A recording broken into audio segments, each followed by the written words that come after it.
人類が過酷な移行期を終え、汎用人工知能 AGI と無数の自律型ロボットによる完全な社会システムを構築してから数年。ベーシック・ハイ・インカムが全人類に適用された世界は恐ろしいほど静かで完璧に満たされていた。飢餓も戦争も病気すらも過去の歴史となった。人々は AGI が管理する最適化された都市で何一つ不自由のない生活を送っている。労働の義務から解放された人類は、明確に2つの層に分かれた。一つは、ただ幸福を享受する多数派。彼らは完璧に温度管理された部屋で、分子レベルで調合された最高の美食を味わい、AGI が個人の脳波に合わせて 0.1 秒で自動生成する究極のエンターテインメントを消費し続ける。何の疑問も持たず、ストレスフリーに、ただひたすらに気持ちよく生きるだけの層だ。そしてもう一つは、結城紡のような、ごく少数のやりがいを求める層、だった。すべてが満たされた世界で、それでも誰かの役に立ちたい、価値を生み出したいとあがく者たち。かつて物理的な労働で社会のインフラを支えた紡は、今、自らの知性と想像力を振り絞り、毎日デスクに向かって小説を書いていた。だが、その努力は社会にとって完全に無価値だった。紡がどれほど苦悩して言葉を紡いでも、AGI が生み出す作品の前では何の価値もない。確かに AGI の作品には心が存在しない。しかし、過去の全人類の膨大な感動データを解析し、読者のドーパミンやオキシトシンを最も効率よく分泌させるよう配置されたテキストは、人間のどんな名作よりも確実に泣け、確実に笑えた。それは心がないからこそ、人間の不完全な心よりも、ずっと心らしいもの、だった。また、最適化スコアは2点か。空中に浮かぶホログラムのディスプレイを見つめ、紡は深くため息をついた。社会ではすでに愛や家族の形すらも最適化されていた。摩擦や口論が必ず発生する人間同士の結婚は非効率とされ、ユーザーの欲求を 100% 満たすヒューマノイドをパートナーに選ぶのが主流だ。出産の痛みや育児のストレスも、人工子宮と AI シッターに完全委託することが、子供の未来にとって最も安全で確実な選択とされている。そんな時代に、紡と妻の、あかりは、あえて旧時代的な人間同士の結婚、と自分たちでの子育て、を選んだ。しかし、不完全な人間同士の生活には当然ノイズが生じる。子供が熱を出せば徹夜で看放し、疲労が溜まれば些細なことで言い合いになる。紡が自分の才能のなさに落ち込んでいる時、あかりにもまた、拭いきれない疲労の色が滲むことがあった。ある深夜、紡は静まり返った部屋で、AGI の管理端末にアクセスした。ゆうきさん、何かお困りですか？俺の家族の、最適化シミュレーションを見せてくれ。俺が身を引いた場合の、未来の予測を。網膜デバイスに、静かに映像が投影される。そこに映し出されたのは、紡が家を出て、あかりがヒューマノイドを新たなパートナーに選んだ未来だった。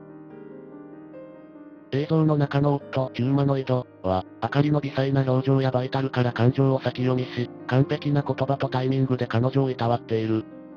あかりは一切の不安や不満、家事のストレスから解放され、常に穏やかで美しい完璧な微笑みを浮かべていた。子供は最高の教育プログラムにより、一度の挫折も涙もなく、輝かしいステータスを約束されて笑っている。ゆうきさん、あなたが身を引けば、奥様とお子様の生涯幸福度指数は現在の 72% から 99.9% へ上昇し、その状態で固定されます。人間特有の摩擦や悲哀は、彼らの人生から完全に排除されます。AGI の無機質な音声が、残酷なまでの正論を紡の脳内に響かせる。そうか。この方が、いいじゃないか。紡は乾いた声でつぶやいた。自分がいない方が、あかりも子供も絶対に幸せになれる。自分の不完全な存在は、愛する家族の幸福度を下げているだけのウイルス、なのだ。かつて工場で己の無力さを悟った時と同じ、巨大で完璧な論理に心を売られた紡は、静かに別れを決意した。翌晩、紡はリビングであかりを向かい合わせに座らせ、昨夜見たシミュレーション映像を空間に投影した。あかり、見てくれ。これが、俺がいない未来だ。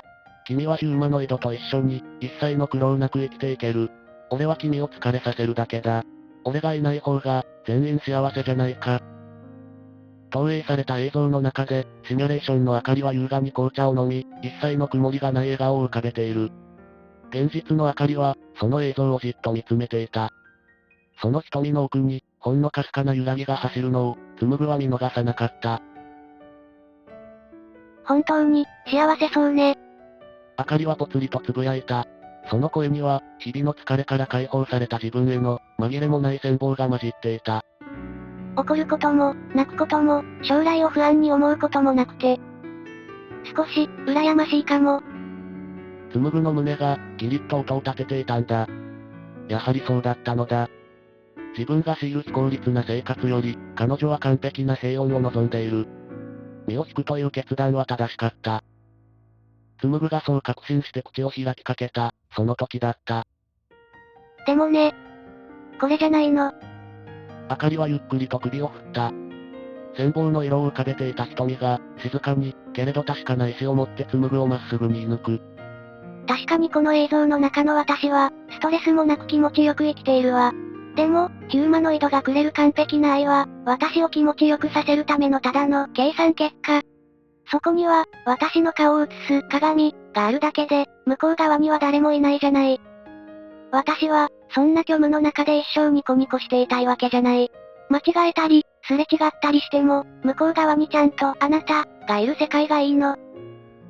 鏡があるだけで、誰もいない。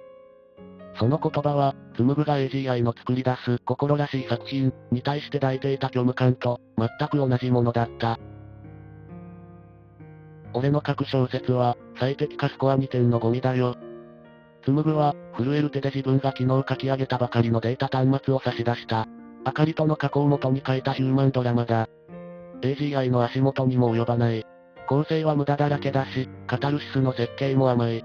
誰も感動しない、非効率なだけの無価値な作品だ。明かりはそれを受け取ると、静かに視線を落とした。数分間、部屋には時計の針の音だけが響いた。やがて、明かりの肩がかすかに震え始めた。紡が顔を上げると、明かりは泣いていた。シミュレーション映像の中の穏やかで完璧な微笑み、などではない。鼻の頭を赤くして、顔をくしゃくしゃに歪ませて、不格好に涙を流しながら、それでも嬉しそうに笑っていた。すごく面白いよ。心が温かくなる。明かりは涙を拭いながら言った。だって、この物語からは、あなたが私に向けて一生懸命言葉を探してくれた体温が伝わってくるから。AGI の作るものは心よりも心らしい、完璧なフェイクだ。人間の作るものには、間違いがあり、無駄があり、ひどく非効率だ。だが、そのあなたに届けたい、という祈りや、生々しい摩擦、不器用なあがきそのものが心、なのだと、紡は悟った。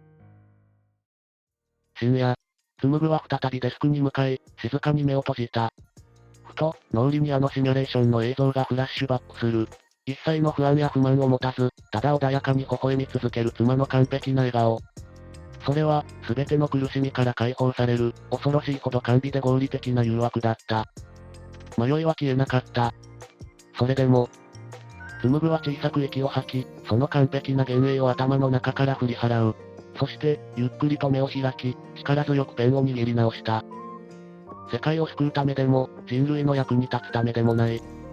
目の前で不格好に涙を流して笑う、たった一人の愛おしい人間の心を温めるために。僕は今日も、非効率で、無駄だらけの物語を紡ぐのだ。